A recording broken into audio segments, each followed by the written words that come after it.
हिन्दू नारीहरूको महान पर्व हरितालिका तीज आज विभिन्न कार्यक्रम गरी मनाइँदै पशुपतिनाथमा तीज आज 4 स्थानबाट लामो व्यवस्थापन गरिँदै पुरुष दर्शनार्थीहरूलाई भने प्रवेश निषेध। तिनकुने सामूहिक हत्या प्रकरणमा सञ्जय भण्डारीले हत्या गरेको निष्कर्ष। आरोपितको बयान नवीनले कुटेपछि रिस थाम्न सकिन अनि 4 जनाको हत्या गरे। गौरीगाउँ हत्या प्रकरणमा प्रहरीलाई घटनाबारे जानकारी दिएका दिपेन्द्र भए रिहा। सीसीटीभी फुटेज पछ्याउँदै जाँदा समातिए 4 जना हत्याका आरोपी सञ्जय भण्डारी। 60 किलो सुन तस्करी प्रकरणमा 29 जना विरुद्ध मुद्दा दायर। वर्षमान पुन अनन्तका भाइको लगानीको सुन खानी खोज्न तस्कर समूहको सहयोग गरेको खुलासा। दावाका सहयोगीको बयान, सुन तस्करी किन्ने मान्छे खोज्नु, किलोमा 20,000 कमिसन आउँछ भनेका थिए। सरकारले सुन तस्करी गर्ने उद्योग नै चलाएर बसिरहेको नेकपा एमालेका अध्यक्ष केपी शर्मा ओलीको भनाई। चाडपर्वका बेला सर्वसाधारणलाई ठगिने नहुने नेकपा एमालेका अध्यक्ष ओलीको दावी। महासभामा सहभागी हुन अमेरिका पुगे प्रधानमन्त्री पुष्पकमल दाहाल प्रचण्ड। प्रधानमन्त्री पुष्पकमल दाहाल प्रचण्ड र महासचिव गुटेरे बीच भेटवार्ता। शान्ति प्रक्रिया बारे भयो छलफल। जलनाथ खनालको टिप्पणी, एमसीसी नेपालको निधारमा लगाइएको कलङ्कको टीका हो। एमसीसीमा लागत अनुमानभन्दा 66% बढी रकम ठेक्का प्रस्ताव। पुनः टेन्डर निकाल्ने तयारी। 100%ले बढ्यो कर्मचारीको खाजा र भत्ता। हाजिरी हुनेले मात्रै पाउने। अमेरिकाबाट आएको पार्सलमा गाँजा र हिरोइन भेटियो, 10 जना पक्राउ। शिक्षा सेवाप्रति शिक्षक महासङ्घको 20 बुँदे विमति वार्तामा आउन सरकारले गर्यो आग्रह। नेपालमा पहिलो पटक हाइड्रोजनबाट बल्यो चुलो आखिर के हो त्यसबारे सम्पूर्ण जानकारी। प्रधानमन्त्री पुष्पकमल दाहाल प्रचण्ड विदेश भ्रमणबाट फर्किएपछि उपभोक्ता हित संरक्षणबारे कुरा गर्ने अध्यक्ष ओलीको भनाई।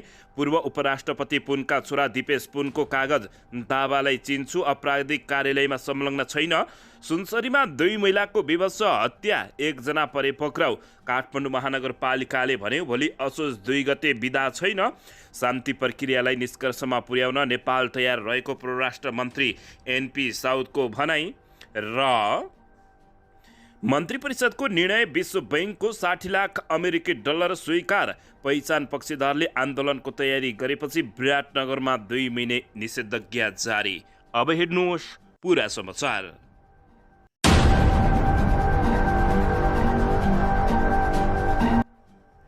दर्शक महानुभावहरू नमस्कार। नेपाली न्युज टिभीको न्युज बुलेटिन खबरमा यहाँहरूलाई हार्दिक स्वागत छ। सदाझै आज पनि तपाईहरूमा देश तथा विदेशका महत्त्वपूर्ण समाचार अपडेटका साथ उपस्थित भइसकेका छौँ। दर्शक महानुभावहरू, हामीलाई तपाईहरूले कहाँदेखि हेर्दै हुनुहुन्छ नेपाल भए जिल्ला र ठाउँको नाम लेख्नुहोला।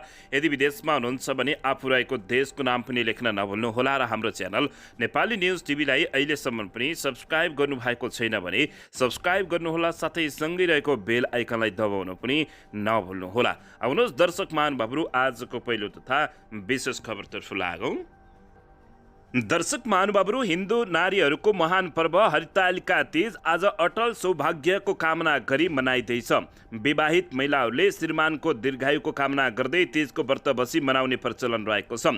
अविवाहित युवा युवतीहरूले गुण सम्पन्न वर वा वधु पाउने स्त्रीय मान्यतामा तीजको व्रत बस्ने प्रचलन रहेको छ। दर्शकबिन, सत्ययुगमा हिमालय पुत्री पार्वतीले गौरीघाटमा कठोर तपस्या गरेर भगवान महादेव पति पाउने वरदान पाएको विश्वास यो व्रत सुरु भएको बताइएको छ। हिजो दर खाएपछि औपचारिक रूपमा सुरु भएको तीज व्रत ऋषि पञ्चमीसम्म मनाइन्छ। तृतीयका दिन हरितालिका व्रत, चौथीका दिन गणेश भगवानको पूजा र पञ्चमीका दिन स्नान गरी अरुन्धती सहित सप्तक ऋषिको पूजा गरी तीज सम्पन्न हुने प्रचलन रहेको छ। तीज पर्वको अवसरमा पशुपतिनाथ लगायत देशभरका शिवालयहरूमा महिला भक्तजनहरूको निकै चलपल बढेको छ। दर्शकबिन, पशुपतिनाथमा 4 स्थानबाट लामो व्यवस्थापन गरिएको छ, तर पुरुष दर्शनार्थीहरूलाई भने आज प्रवेश निषेध गराइएको जानकारी प्राप्त भएको छ। दर्शकबिन, यसैबीच यता राजधानीको तिनकुनेमा 4 जनाको ज्यान जाने गरी भएको हत्या प्रकरणमा प्रहरीले सिन्धुपाल्चोक घर भएका सञ्जय भण्डारीलाई पक्राउ गरेको छ। 23 वर्षीय भण्डारीको बयानका आधारमा प्रहरीले उनले नै हत्या गरेको निष्कर्ष निकालेको हो। प्रतिशोधका कारण बोल्न नसक्ने भण्डारीले विशाल राईको हत्या गर्ने क्रममा अन्य 3 जनाको पनि हत्या गरेको प्रहरीले जनाएको छ। प्रतिवादी सञ्जय भण्डारीले बाटो आवत जावत गर्ने क्रममा मृतक विशाल राईलाई उक्त घटना भएको समिलको घरको टहरमा पहिला 3-4 पटक देखेसँगै उनी हत्या गर्ने योजनाका साथ शुक्रबार राति त्यहाँ पुगेको बताइएको छ। प्रतिवादी सञ्जय भण्डारी मृतक विशाल राईलाई आज भेट्छु, न्यू खोज्यो भने छप्काइदिन्छु भनी आफू बस्ने गरेको दिदी भिनाजुको घरको डेढा कोठाबाट उक्त खुकुरी आफूले बोक्ने झोलामा हाले। काँडागाडी स्थित वीरेन्द्र चोकबाट समिलको काँडा पछाडिपट्टिको बन्द गेटबाट माथि चढी मृतक विशाल राई बस्ने कोठामा गई हेर्दा निजलाई तत्काल नदेखेपछि सोही कोठाको सोफामा बसिरहेको अवस्थामा केही क्षणपछि मृतक विशाल राई अनि किन यहाँ बसेको भनी कुटपिट गरेपछि निज प्रतिवादी सञ्जय भण्डारीले रिस थाम्न नसकी खुकुरीले निज विशाल राईको टाउकोमा पटक पटक प्रहार गरी हत्या गरेको खुलासा गरेको प्रहरीले जानकारी दिएको छ। प्रहरीले आइतबार आयोजित पत्रकारमा सम्मेलनमा यस्तो बताएको हो। विशाल राईको हत्या गर्ने क्रममा सुभद्रा भुजेलले देखेपछि भण्डारीले सुभद्रालाई सोही खुकुरीले टाउकोमा प्रहार गरेको प्रतिवादीले प्रहरीमा बयान दिएका छन्। सोही समयमा पूर्णबहादुर भुजेल घटनास्थलमा पुगी फोन गर्न लागेको जस्तो देखिएपछि उनको पनि टाउकोमा नै एक पटक खुकुरी प्रहार गरी हत्या गरेका थिए। त्यसपछि पूर्णबहादुर भुजेलकी श्रीमती अम्बिका भुजेलको पनि सोही स्थानमा हत्या गरेको अभियुक्तले बयानका क्रममा बताएका छन्। त्यसपछि मृतक कुमार भुजेलको शवलाई तानी घिसार्दै सोही टहराको कुनामा रहेको टोयलेटको ढोकाको छेउमा फालेका थिए। यस्तै निजको श्रीमती अम्बिका भुजेलको शवलाई पानीको कल छेउमा लगी फालेको तथा सुभद्रा भुजेलको शवलाई सोही काठको गोदाम छेउमा घिसार्दै फालेका थिए। तत्कालै विशाल राईलाई रिसिभीको कारण प्रतिशोध साँधे हत्या गरेको भए तापनि अन्य 3 जनालाई सो घटना देख्ने गरी बाहिर आउँछ कि भने हत्या गरेको प्रारम्भिक अनुसन्धानको क्रममा खुल्न आएको प्रहरीको भनाइरहेको छ। दर्शकबिन यसैबीच प्रतिवादीले 4 जनाको हत्या गरे पश्चात बिहिबार मेन गेटमा ड्याङ आवाज आएको र बत्तीको लाइट समेत देखेपछि भागेका थिए। उनी यसभित्र प्रवेश गरेको पछाडिपट्टिको गेटबाट हामफाली कोटेश्वर चोक हुँदै काँडाघारी वीरेन्द्र चोक पुगेका थिए। त्यहाँ गएर उनी दिदी भिनाजुको कोठामा गई सुतेको बताइएको छ। शनिबार बिहान उठेर खाना खाएपछि अघिल्लो दिन जस्तै पहिला पढेको नक्साल स्थित विद्यालयमा साथीहरूसँग भेट्न गई घर आएर खाना खाएर सुतेको खुल्न आएको पनि प्रहरीले जनाएको छ। आइतबार बिहान सिन्धुपाल्चोकमा लुकेर बस्ने योजनाका साथ जान लागेका उनलाई खुकुरीसहित प्रहरीले पक्राउ गरेको हो। प्रतिवादी जन्मजात बोल्न नसक्ने सिन्धुपाल्चोक 12-8 कक्षासम्म अध्ययन गरी 12 कक्षासम्म काठमाडौँमा अध्ययन गरेको खुल्न आएको छ। प्रतिवादीले सम्पूर्ण घटना एक्लै घटाएको स्वीकार गरेको र थप अनुसन्धान कार्य जारी रहेको बताइएको छ। यता गौरीगाउँ हत्या प्रकरणमा प्रहरीलाई घटनाबारे जानकारी दिएका दिपेन्द्र भने रिहाई भएका छन्। काठमाडौँ 3 किलो स्थित गौरीगाउँमा हत्या प्रकरणमा पक्राउ परेका दिपेन्द्र राई रिहाई भएका छन्। हत्यामा संलग्नता नदेखिएपछि उनलाई प्रहरीले आइतबार साँझ रिहा गरेको हो। गत शनिबार एकै परिवारका 304 जनाको हत्या प्रकरणमा अभियुक्त सिन्धुपाल्चोक 12 नगरपालिका 9 का सञ्जय भण्डारीलाई सार्वजनिक गरेसँगै राईलाई प्रहरीले रिहाई गरेको हो। राई सोही दिन राति घटनास्थलमा पुगेका थिए। हत्या गरेको मध्येका विशाल राईको फोन नउठेपछि दिपेन्द्र त्यहाँ पुगेको बताइएको छ। उनी विशाल आफन्त पर्दछन्। शुक्रबार मध्यराति घटनास्थलमा प्रहरी पुग्दा उनको हात र लुगामा रगत सहित प्रहरीले पक्राउ गरेको थियो। प्रहरीले उनी मार्फत घटनाका बारेमा अनुसन्धान अगाडि समेत बढाएको जानकारी प्राप्त भएको छ। यसैबीच आउनुहोस् अर्को समाचारतर्फ लागौँ। जिल्ला सरकारी वकिलको कार्यालयले 60 किलो सुन तस्करी प्रकरणमा संलग्न 29 जना अभियुक्त विरुद्ध 3 अर्ब 30 करोड 30 लाख रुपियाँ विगत तथा जरिमानाको माग सहित जिल्ला अदालत काठमाडौँमा आइतबार मुद्दा दायर गरेको छ। नेपाल प्रहरीको केन्द्रीय अनुसन्धान ब्युरो CIB ले उक्त सुन तस्करी प्रकरणमा 50 जनालाई प्रतिवादी बनाई बुधबार अनुसन्धान प्रतिवेदन जिल्ला सरकारी वकिलको कार्यालयमा बुझाएको थियो। सरकारी वकिलको कार्यालयले सोमबार मुद्दा दायर गरेको 29 जना प्रतिवादी मध्ये 26 जना प्रहरी हिरासतमा छन् भने 3 जना फरार रहेका छन्। CIB ले अनुसन्धानका क्रममा 32 जनालाई पक्राउ गरी प्रतिवेदन सहित जिल्ला सरकारी वकिलको कार्यालयमा पेश गरेको छ। 6 जनालाई मुद्दा नचलाउन CIB ले नै सिफारिस गरेको थियो। काठमाडौँ जिल्ला सरकारी वकिलको कार्यालयका प्रमुख सहन्यायवक्ता चितमणि न्यौपानेले सुन तस्करी प्रकरणमा संलग्न 29 जना विरुद्ध अनुसन्धानका क्रममा बरामद भएको स्कुटरको ब्रेक सु मार्फत पटक भएको सुन तस्करी तस्करी प्रकरणका आधारमा आरोपित विरुद्ध 3 अर्ब 50 लाख 2 करोड 2 लाख रुपियाँ तथा स्कुटरको ब्रेक सुको भन्सार समेत गरी थप 28 लाख 75 हजार रुपियाँ गरी कुल बिगो 3 अर्ब 50 करोड 30 लाख रुपियाँ माग दावी गरेको अभियोग पत्रमा काठमाडौँ जिल्ला अदालतमा दर्ता गरिएको जानकारी दिएका छन्। दर्शकमैनी सिआइबीले बरामद भएको सुन बाहेक अनुसन्धानका क्रममा यही समूह र कम्पनीबाट आयात गरी सुन निकालिएको अवस्थामा खाली ब्रेक सु बरामद गरेको थियो। आरोप पत्रमा सोही अनुसार प्रतिवादी विरुद्ध 362 किलो 778 ग्राम सुन तस्करी गरेको आधारमा मुद्दा दायर गरिएको हो। प्रतिवादीलाई अवैध सुन चोरी पैठरी सङ्गठित अपराध नागरिकता ऐन राहदानी ऐन अध्यागमन ऐन अन्तर्गतको कसुरमाका साथै एकसाथ यी अपराध गरेका एकीकृत कसुर मार्फत थप सजाय माग दावी गरिएको जानकारी प्राप्त भएको छ। दर्शकबिन यसैबीच यता नेकपा एमालेका अध्यक्ष एवं पूर्व प्रधानमन्त्री केपी शर्मा ओलीले सरकारले सुन तस्करी गर्ने उद्योग नै चलाएर बसिरहेको गम्भीर आरोप लगाएका छन्। प्रमुख प्रतिपक्षी दल नेकपा एमालेका अध्यक्ष एवं पूर्व प्रधानमन्त्री केपी शर्मा ओलीले सरकारले सुन तस्करी गर्ने उद्योग नै चलाएको आरोप लगाएका छन्। आफूमाथि पशुपतिनाथमा सुनको भनेर पित्तलको जलहरी चढाएको आरोप लगाएर सरकारले एयरपोर्टबाट क्विन्टलका क्विन्टल सुन तस्करी गरेको आरोप केपी शर्मा ओलीले लगाएका हुन्। आइतबार पार्टी केन्द्रीय कार्यालय च्यासलमा आयोजित बढ्दो महँगी र उपभोक्ता हित विषयक विचार गोष्ठीमा बोल्दै उनले सरकारले चिलतिर आयो औँला देखाउँदै कुखुरा उडाएको शैलीमा क्विन्टलका क्विन्टल सुन तस्करी गरेर सरकारले नै तस्करी गरिरहेको बताएका छन्। अध्यक्ष ओलीले माओवादी नेता कृष्णबहादुर महराका छोरा बाबुछोराप्रति सङ्केत गर्दै 9.5 केजी सुन तस्करी गर्नेलाई बचाउनका लागि 294 पटक फोन सम्पर्क गर्नेलाई सरकारले केही पनि नगरेको भन्दै आक्रोश समेत व्यक्त गरेका छन्। वर्तमान सरकार उपभोक्तामाथि संस्थागत रूपमै गैर जिम्मेवारी रहेको भन्दै ओलीले उपभोक्ताको हित संरक्षण गर्ने कर्तव्यबाट चेत नहुन पनि सचेत गराएका हुन्।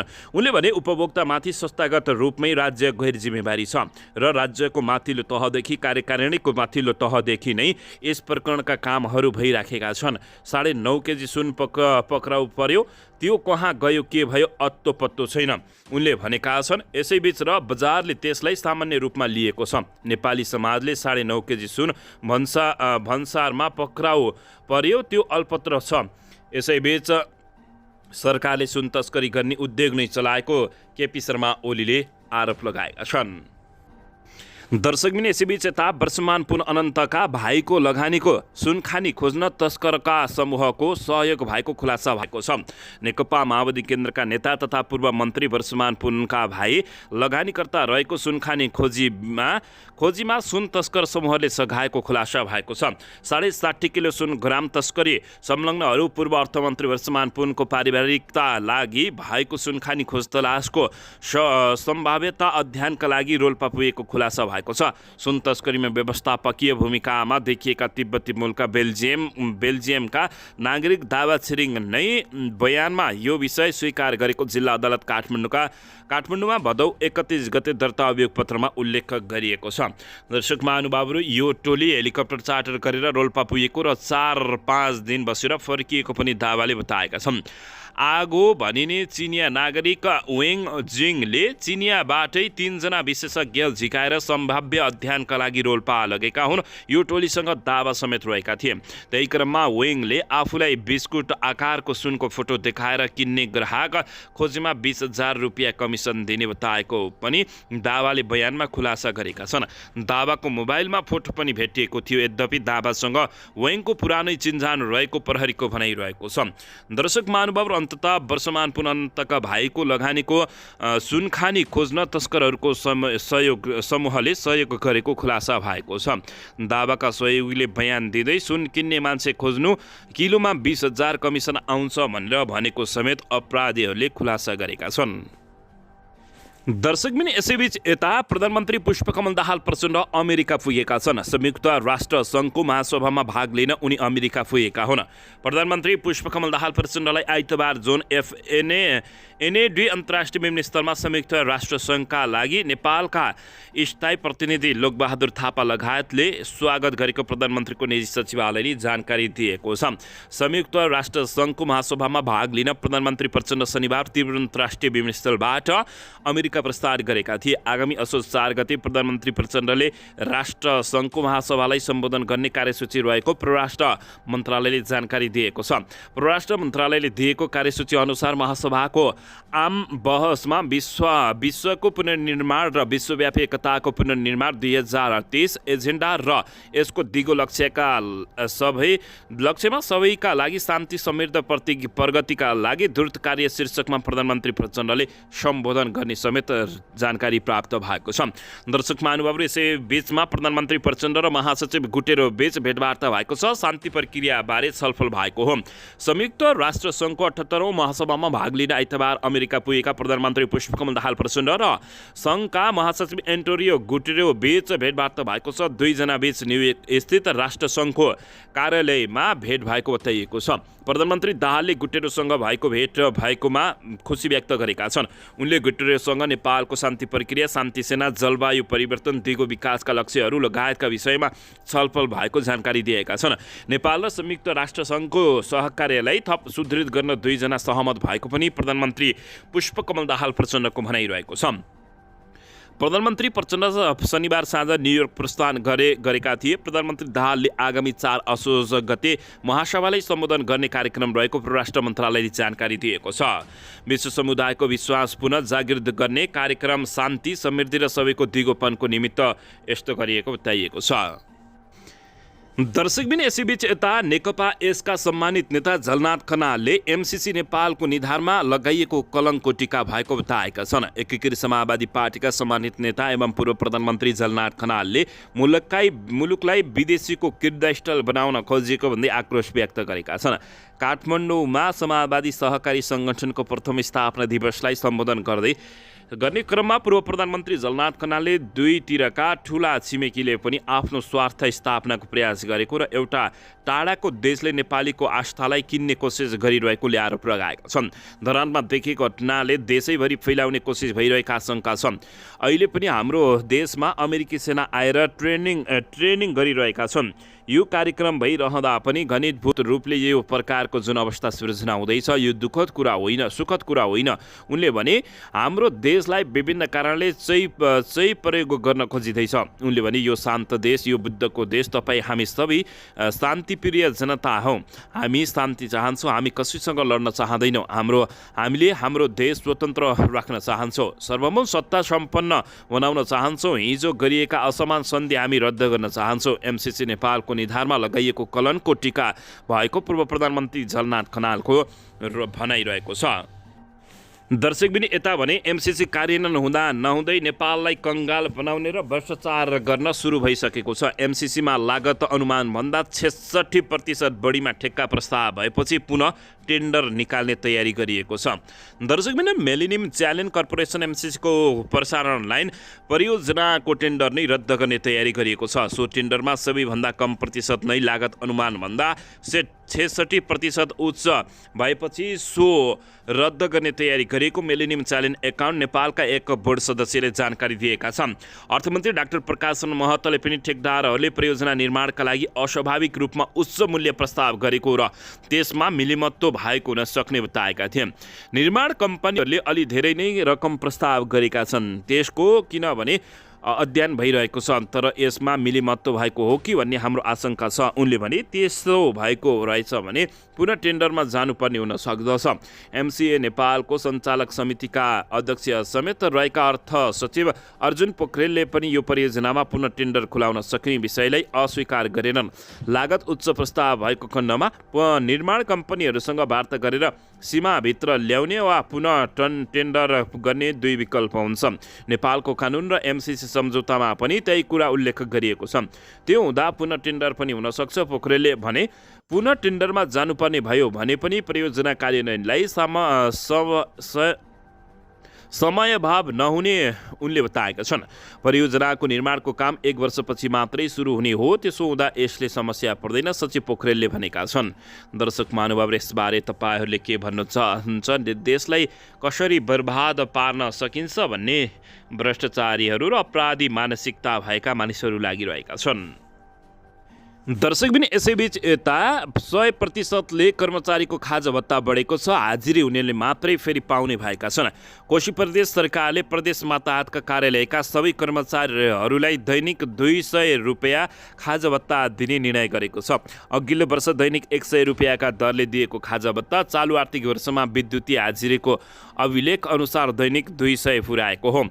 आइतबार बसेको मन्त्री परिषद बैठकले प्रदेश सरकारका कार्यालयमा कार्यरत कर्मचारीहरूलाई दैनिक 200 रुपियाँका दरले खाजा भत्ता दिने निर्णय गरेको कोशी प्रदेश सरकारका प्रवक्ता एवं खानेपानी सिँचाइ तथा ऊर्जा मन्त्री तिलक कुमार मोनिहाङले जानकारी दिएका छन्। आर्थिक मामिला तथा योजना मन्त्रीको समेत जिम्मेवारीमा रहेका मुख्यमन्त्री हिक्मत बहादुर कार्कीले अघिल्लो सरकारको पालामा कर्मचारीहरूलाई दैनिक 200 रुपियाँ खाजा भत्ता पाउने बजेट अध्यादेश मार्फत व्यवस्थापन गरेका थिए। कार्की नेतृत्वको सरकारले ल्याएको अध्यादेशको प्रतिस्थापन विधेयक नआउँदा अध्यादेश नै निष्क्रिय भएपछि कोशी प्रदेश सरकार 13 दिनसम्म बजेट शून्यमा पुगेको बताइएको छ। दर्शकबिन यसैबीच यता अमेरिकाबाट गुवासा र हुलाका कार्यालय दिल्ली बजार हुँदै ल्याइएको 3 किलो 239 ग्राम गाँजा र 268.210 ग्राम खैरो हेरोइन सहित 10 जना पक्राउ परेका छन्। लागु औषध नियन्त्रण ब्युरो काठमाडौँले विशेष सूचनाका आधारमा अमेरिकाबाट ल्याइएको गाँजा डेलिभरी गर्ने छ र खैरो हेरोइन सहित 4 जना गरी 10 जनालाई पक्राउ गरिएको बताइएको छ। उनीहरूमाथि लागु औषध नियन्त्रण ऐन 2033 बमोजिम अदालतबाट म्याद लिएर अनुसन्धान थालिएको ब्युरोका प्रहरी उपरीक्षक चक्रराज जोशीको भनाइरहेको छ। पक्राउ परेकाहरूलाई हिजो सार्वजनिक गर्दै प्रहरी उपरीक्षक जोशीले पार्सलमा गाँजा पत्ता लागेपछि उनीहरूलाई पक्राउ गरिएको बताइएको छ। प्रहरीका अनुसार अमेरिकाबाट हुलक मार्फत दिल्ली बजार हुँदै जिल्ला हुलकका कार्यालय वीरगञ्जमा प्राप्त हुने गरी पठाइएकोमा एउटा कार्टुन शङ्काका लागि जाँच गर्दा नै 100 ग्राम गाँजा बरामद गरिएको हो। उक्त कार्टुन पार्सल लिन आउने व्यक्ति खोज्न कन्ट्रोल डेलिभरी गर्दा वीरगञ्जका डल्लुराम र सोही ठाउँमा हबी मियालाई पक्राउ गरिएको जानकारी प्राप्त भएको छ। दर्शक महानुभावहरू, पछिल्लो समय हत्या, हिंसा, बलात्कार जस्ता र यस्ता यी जघन्य अपराधहरू दिनानुदिन बढ्दै गएका छन्। सरकारले यसको नियन्त्रणका लागि प्रभावकारी कसरी भूमिका खेल्न सक्छ, तपाईँहरूले अवश्य पनि प्रतिक्रिया दिन नभुल्नुहोला।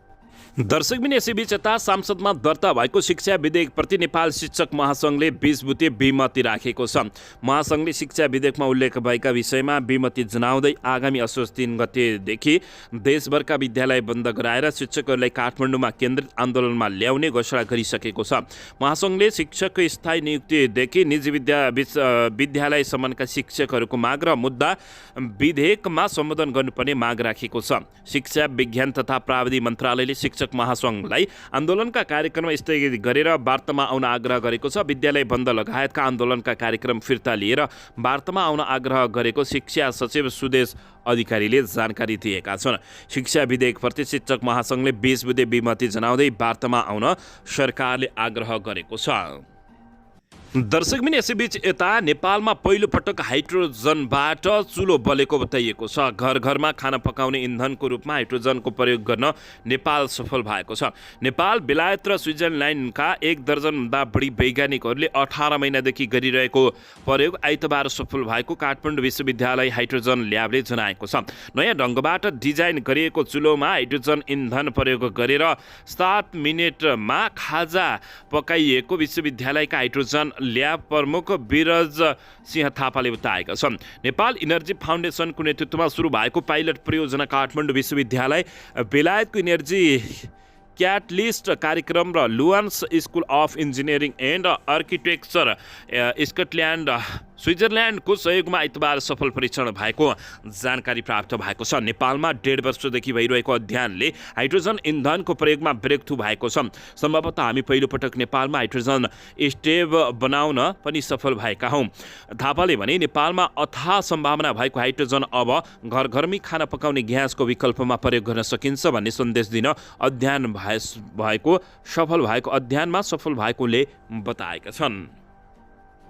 दर्शकबिन यसैबीच यता पूर्व उपराष्ट्रपति पुनका छोरा दिपेश पुनले कागज गर्दै दावालाई चिन्छु तर आपराधिक कार्यक्रममा संलग्न नभएको बताएका छन्। 60 केजी सुन तस्करी प्रकरणमा पूर्व उपराष्ट्रपति नन्दबहादुर पुनका किशोरका छोरा दिपेश कुमार पुनले प्रतिवादी दावा छिरिङलाई चिनेको भनी कागज गरेका छन्। कहिलेकाहीँ फोन सम्पर्क हुने गरेको थियो। हामी बीच केही कारोबार छैन। अमला रोका मेरो गाउँको भएको निज सहित परिवारको भएकोले साथै माओवादी पार्टीको रोल्पा काठमाडौँ सम्पर्क मञ्चको उपाध्यक्ष भएकाले निजसँग सम्पर्क भेटघाट र चिनजान भएको हो पुनले भनेको गरेको कागजमा उल्लेख गरिएको छ। केन्द्रीय अनुसन्धान ब्युरोलाई पुनले गरेको कागजमा भनिएको छ दावा छिरिङसँग सामने सञ्जालमा आए अनुसारको मेरो कुनै प्रकारको कारोबार छैन। निजले गरेका कुनै पनि आपराधिक काममा कारबाहीमा मेरो संलग्नता छैन। अनुसन्धानको लागि मोबाइल परीक्षण को पेश गर्न माग गरेको छु। उनले भने सुन तस्करी प्रकरणमा 29 जनालाई प्रतिवादी बनाएर काठमाडौँ जिल्ला अदालतमा पुनः दायर गरिएको छ। उनी विरुद्ध आइतबार जिल्ला अदालत काठमाडौँमा मुद्दा दायर गरिएको जानकारी प्राप्त भएको छ। दर्शकबिन यसैबीच यता सुनसरीमा 2 महिलाको हत्या भएको छ। आफ्नै श्रीमान र देवरले 2 महिलाको हत्या गरेको मृतकका आफन्तले आरोप लगाएका छन्। सुनसरीको इनुवा नगरपालिका 3 की 23 वर्षीय निकिता चौधरीको श्रीमान 32 वर्षीय नागेन्द्र भगतले हत्या गरेको मृतकका आफन्तले आरोप लगाएका छन्। निकिता भाइ राकेश चौधरीले दाइजोका नाममा भिनाजु भगतले जानी घाँटी थिचेर दिदीको हत्या गरेको आरोप लगाएका छन्। दाइजोका विषयमा विवाद भएपछि गैराती 10 बजेको समयमा भगतले घरको सुत्ने कोठामा निकिताको घाँटी थिचेर हत्या गरेको भाइको राकेशको दाबी रहेको छ।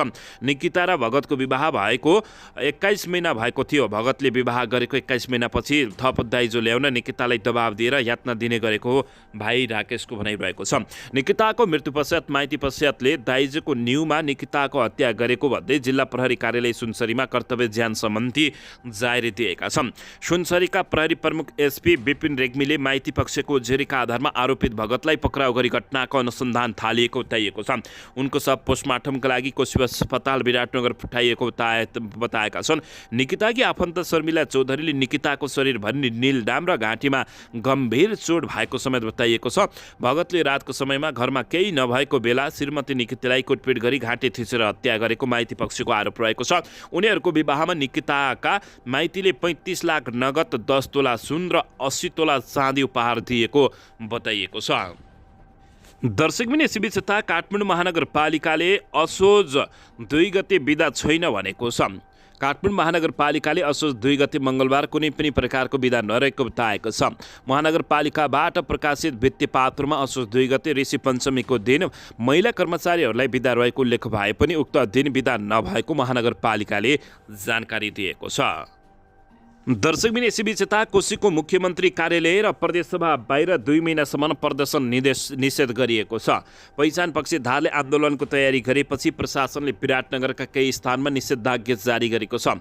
प्रदेशको नामप्रति असन्तुष्ट रहेका विभिन्न सङ्घ सङ्गठनहरूले कोशी प्रदेशको राजधानी विराटनगरमा आन्दोलन गर्ने तयारी गरेपछि विराटनगरका केही स्थानमा 2 महिने निषेधाज्ञा जारी गरिएको छ। मोरङका प्रमुख जिल्ला अधिकारी वीरेन्द्र कुमार यादवले आइतबार सूचना जारी गर्दै असोज 1 गते बिहान 6 बजेदेखि लागू हुने गरी 2 महिनासम्म प्रदेशसभा सचिवालयबाट पूर्वमा देवकोटा चोकदेखि पश्चिममा कोशी अस्पताल चोक क्षेत्र, मुख्यमन्त्री तथा मन्त्री परिषदको कार्यालय रोड र शेष चोकदेखि दक्षिण जतुवा चोक मुख्यमन्त्री निवासको 300 मिटर वरपरको क्षेत्र, प्रदेश प्रमुखको कार्यालयबाट 300 मिटर वरपर र जिल्ला प्रशासन कार्यालय मोरङको डाँफे चोकदेखि पूर्वका क्षेत्रमा प्रदर्शन निषेध गरिएको छ। पछिल्लो समय विराटनगरलाई केन्द्रित गरेर विभिन्न समूह लगायतबाट विरोध धरना जुलुस आयोजना गरी विरोधका कार्यक्रमहरू भइरहेका छन्। उक्त गतिविधिबाट शान्ति सुरक्षामा असर पर्न सक्ने भएकाले सुरक्षा जोखिमलाई मध्यनजर गर्दै सुरक्षा स्थितिलाई सहज बनाउनका लागि असोज 1 गते बिहान 6 बजेदेखि 2 महिनासम्मका लागि निषेधाज्ञा जारी गरिएको सूचना जानकारी प्राप्त भएको छ।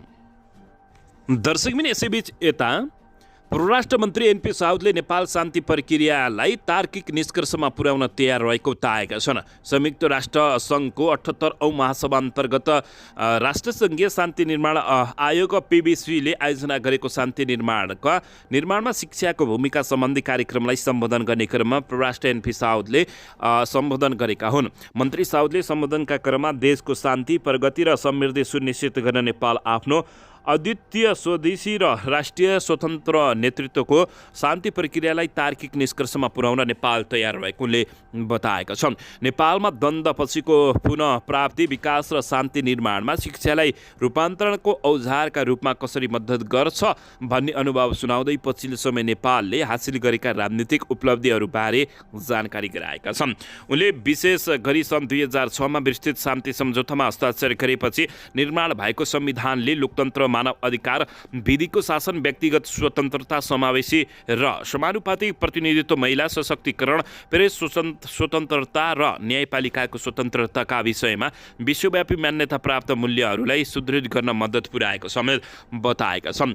उनले राष्ट्रिय विकास र सामाजिक एकताका लागि शिक्षालाई महत्त्वपूर्ण औजारका रूपमा प्राथमिकता दिनुपर्ने जोड दिँदै मन्त्री साउदले शिक्षण प्रणालीको संरक्षणका लागि नेपालले विद्यालय पुनर्निर्माण, शिक्षक तालिम, लैङ्गिक समानता प्रवर्धन, समुदायसँगको समझदारी र मनोसामाजिक क्षेत्रमा लगानी गरी द्वन्द्वपछि शिक्षा प्रणालीको विकासका लागि गरेका विभिन्न पहलका बारेमा पनि जानकारी प्राप्त भएको छ। दर्शकबिन यसैबीच यता प्रभु शाह नेतृत्वको आम जनता पार्टीले काठमाडौँको तिरपिरोसे स्थित भन्सार विभागको कार्यालय घेराउ गरेको छ। सरकारी कर्मचारी मार्फत राजस्वमा हुने भ्रष्टाचार नियन्त्रणको माग गर्दै सो पार्टीले आज आइतबार विभागको कार्यालय घेराउ गरेको हो।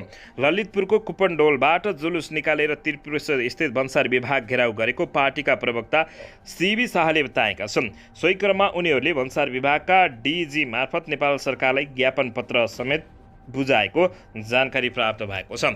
दर्शकबिन भ्रष्टाचार नियन्त्रणको माग गर्दै आम जनता पार्टीले भन्सार विभागको कार्यालय घेराउ गरेको हो।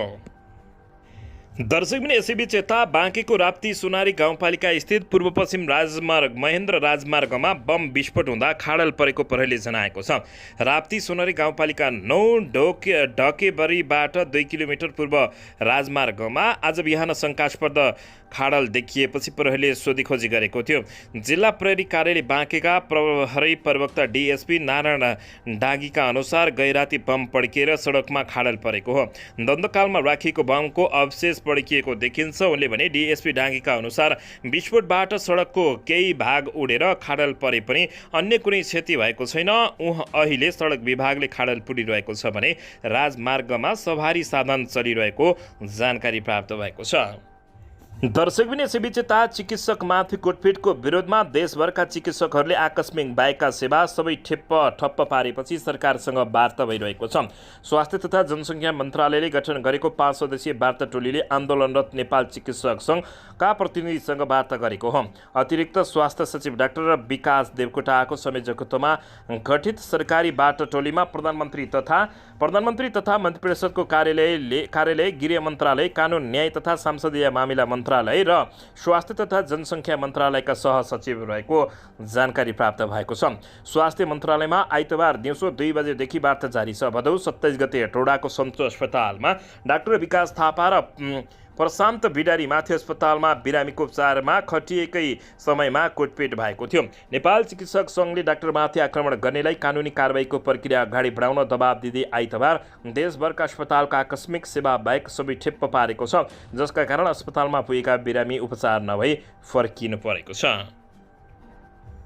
दर्शकबिन यसैबीच यता राष्ट्रिय सभाका अध्यक्ष गणेश प्रसाद तिमल सिन्हाले नेकपा एमालेको उपाध्यक्ष सुभाषचन्द्र नेमाङप्रति श्रद्धाञ्जली तथा परिवारमा समवेदना व्यक्त गरेका छन्।